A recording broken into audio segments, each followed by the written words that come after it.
Hello friends, आज की इस वीडियो में हम क्लास 10th चैप्टर 12 इलेक्ट्रिसिटी का एक काफ़ी इंपॉर्टेंट टॉपिक करने जा रहे हैं जो कि एग्जाम्स के पॉइंट ऑफ व्यू को देखते हुए बहुत ही ज़्यादा इंपॉर्टेंट है। That is Ohm's law. अब ओम्स लॉ में क्या होगा, एक्सप्रेशन होगा, कुछ कंडीशंस होंगी, उसके बेसिस पे काफ़ी न्यूमेरिकल्स भी पूछे जाते हैं और एक ग्राफ भी इसमें देखने को मिलेगा।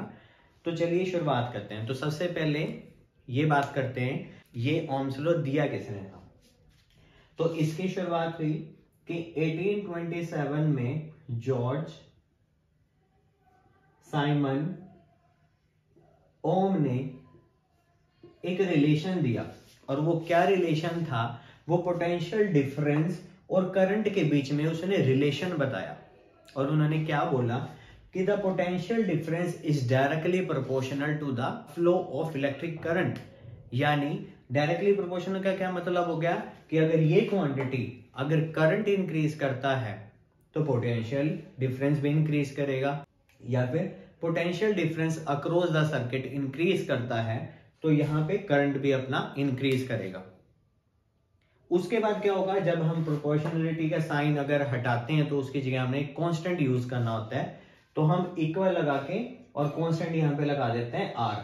तो यहां पे आर हमारे पास क्या हो जाता है, कांस्टेंट। करंट इसके साथ मल्टीप्लाई में है तो इसको हम डिवाइड में सेंड कर सकते हैं। तो आर का फॉर्मूला क्या बन गया हमारे पास, V अपॉन आई। तो आर हमारे पास क्या है, ये कांस्टेंट है जिसको बोला जाता है रेजिस्टेंस। अभी हम रेजिस्टेंस की डेफिनेशन की बात भी करेंगे।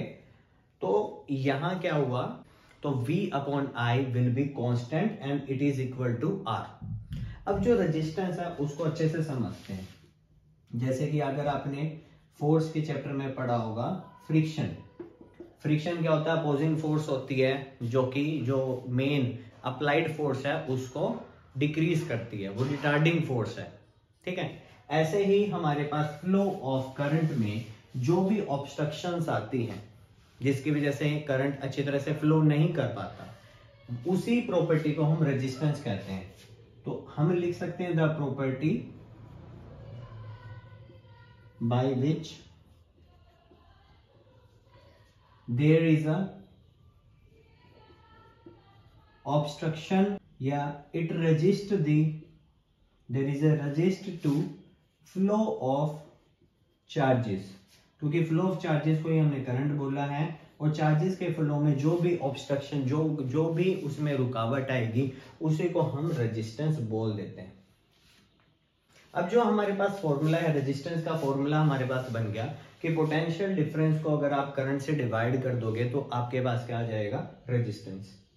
अब इसी को क्रॉस मल्टीप्लाई करके हम क्या कर सकते हैं, करंट का भी फॉर्मूला कैलकुलेट कर सकते हैं।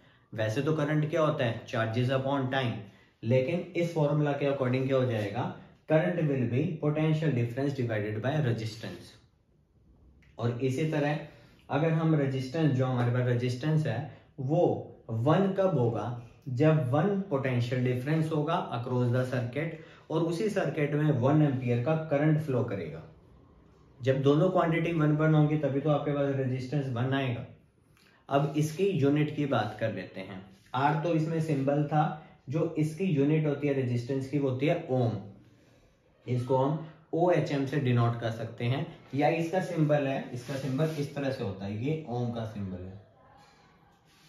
ठीक है, तो जितना ज्यादा रेजिस्टेंस हाई होगा, सिंपल सी बात है, उतना ही ऑब्स्ट्रक्शन ज्यादा होगा और करंट फ्लो नहीं कर पाएगा। जैसे हम इंसुलेटर की बात करते हैं, इंसुलेटर जैसे वुड है, प्लास्टिक है, इनमें करंट क्यों नहीं फ्लो करता, क्योंकि इनका रेजिस्टेंस काफी ज्यादा हाई है, जिस वजह से करंट क्या होगा, इनवर्सली प्रोपोर्शनल हो जाता है, वो फ्लो नहीं कर पाता या बहुत कम कर पाता है।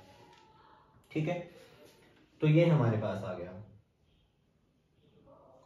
अब बात कर लेते हैं, जब हमने बोला कि V upon I is equal to R, ये कांस्टेंट वैल्यू है, तो हम इसके ग्राफ से भी ये वैल्यू जस्टिफाई कर सकते हैं। अब एक्स वाई एक्सिस बना दिए। अब आपके पास चॉइस है कि ग्राफ में आप पोटेंशियल डिफरेंस को किसी भी एक्सिस पे रख सकते हैं। इसमें आपके ही चॉइस होती है, पोटेंशियल डिफरेंस को और करंट को आप किसी भी एक्सिस पे रख सकते हैं, उनकी वैल्यूज मेंशन करें। पर्टिकुलर पोटेंशियल डिफरेंस पे जो करंट की वैल्यू आएगी वो हमने डिनोट कर दी। तो यहाँ पे जितने पॉइंट आएंगे जब उनको आप मिलाओगे तो यहाँ से आपके पास क्या आएगा, बिल्कुल स्ट्रेट कर्व आएगा। बिल्कुल स्ट्रेट करवाने का क्या मतलब हुआ, जो ये रेजिस्टेंस है, जो ये लाइन है, जो ये स्लोप है, ये क्या शो कर रहा है, it is showing that resistance is the constant. तो यहाँ पे क्या है, ये स्ट्रेट लाइन क्या दिखाती है, ये रेजिस्टेंस दिखाती है कि ये कांस्टेंट है। अब क्या करते हैं, न्यूमेरिकल क्वेश्चन सॉल्व करते हैं। जो ये हमारे पास फॉर्मूलाज गिवन है, इन्हीं के बेसिस पे जो इंपॉर्टेंट क्वेश्चन आते हैं उनको हम सॉल्व करने की कोशिश करते हैं। Now we have the first question. यहाँ पे करंट अपने पास गिवन है 1.5 एम्पियर, वोल्टेज आपके पास है 5 वोल्ट और रेजिस्टेंस आपको कैलकुलेट करना है। तो यहाँ देखो, जो रेजिस्टेंस का फॉर्मूला है वो आता है V/I। तो क्या करेंगे, फर्स्ट क्वेश्चन में अपने पास जो भी गिवन है वहां से क्या करेंगे, resistance is equal to V/I। Voltage आपके पास गिवन है 5 वोल्ट और यहाँ पे करंट है 1.5 एम्पियर। तो इसको सॉल्व करते हैं।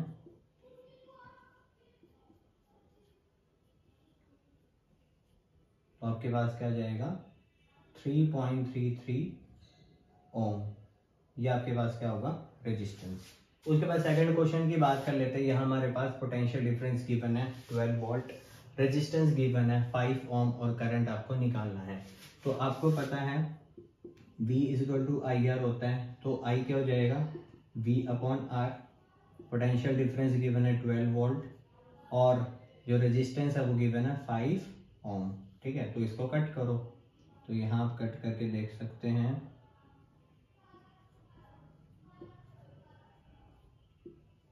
तो आपके पास क्या जाएगा, ये 2.4 एम्पियर।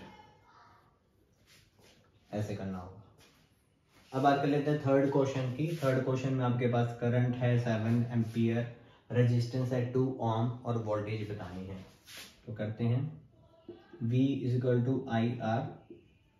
करंट आपके पास है 7 एम्पियर इंटू में रेजिस्टेंस गिवन है 2 ओम। तो आपके पास क्या हो जाएगा, 7 इंटू 2 14 और इसकी यूनिट क्या है, 14 वोल्ट।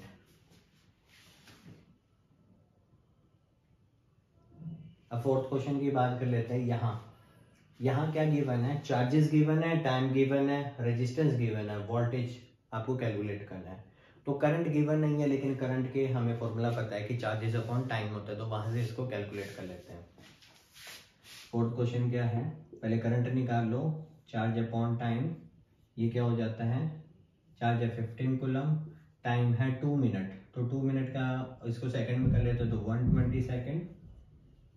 तो इसको आप कट करो, 5 पे जाएगा और ये आ जाएगा 2 4।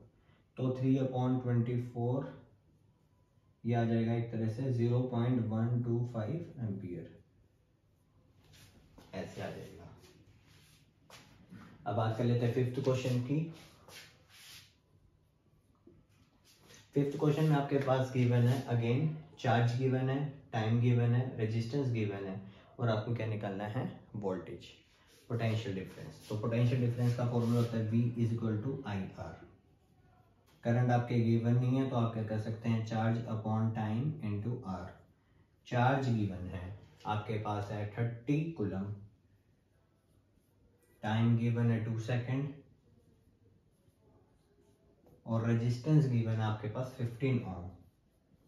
तो बहुत सिंपल था। तो 225 वोल्ट, ये आपके पास फिफ्थ का आंसर। अब बात कर लेते हैं सिक्स्थ क्वेश्चन की। इसमें आपके पास वर्क गिवन है, चार्ज गिवन है, रेजिस्टेंस गिवन है और करंट आपको निकालना है। तो यहाँ से हम ये दोनों क्वांटिटी को चूज करके हम क्या कर सकते हैं, वोल्टेज निकाल सकते हैं, पोटेंशियल डिफरेंस, रेजिस्टेंस आपके पास है, करंट फिर बहुत इजी होगा निकालने के लिए। तो करते हैं। तो आपके पास I का फॉर्मूला है ये, I is equal to V/R और V आपके पास पता नहीं है और V का फॉर्मूला होता है you know V is equal to W/Q। यहाँ से निकाल लो। तो वर्क आपके पास है 60 और ये है 5, तो यहाँ से क्या होगा 12। तो आप यहाँ पुट कर दो 12 डिवाइडेड बाय रेजिस्टेंस आपके पास है 2, तो ये आपके पास आ गया 6 एम्पियर।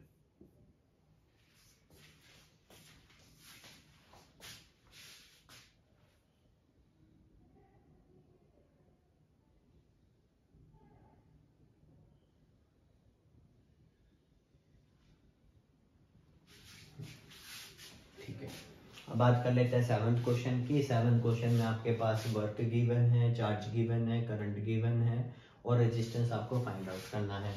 तो यहाँ से आप पोटेंशियल डिफरेंस निकाल सकते हैं। तो 7th क्वेश्चन पोटेंशियल डिफरेंस क्या हो जाएगा, W/Q, ये क्या हो जाएगा 5/15। इसको एज इट इज रहने दो। तो आपके पास रेजिस्टेंस का क्या फॉर्मूला है, ये V/I।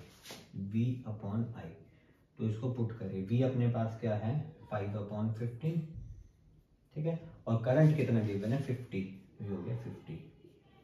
तो इसको डिवाइड कर दो तो 1/150।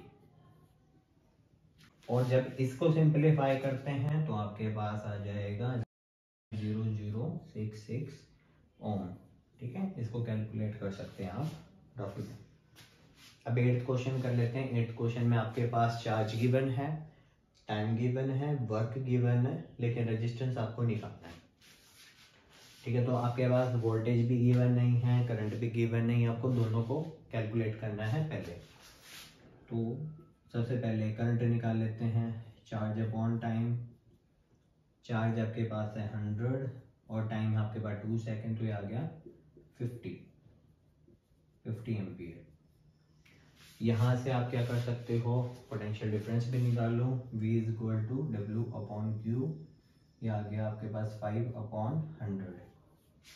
अब आपके पास रेजिस्टेंस का फॉर्मूला है V/I, ठीक है। तो V/I पुट कर दो। V क्या है आपके पास 5/100 और I कितना है 50, तो ये 50, तो ये आपके पास आया 10। तो 1/1000 मीन्स 0.001 एंड ओम, ये आपके पास हो गया। तो ओम्स लॉ से जितने पॉसिबल क्वेश्चंस थे वो हमने कैलकुलेट कर लिए।